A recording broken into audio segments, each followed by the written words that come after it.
کشمیر ناراحتن. حالا این دوستان وزارت خارجه اینجا حضور ندارن که واقعا داره به مردم مسلمان کشمیر داره زور گفته میشه، حقیقتا داره فشار وارد آورده میشه.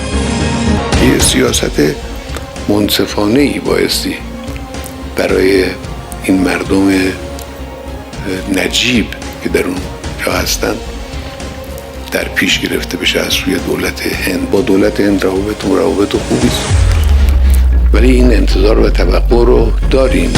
که شما عرض بکنم این کار انگلیس خبیث، این زخمی است که در شبه قاره از سال 1947 انگلیس ها این زخم رو ایجاد کرد.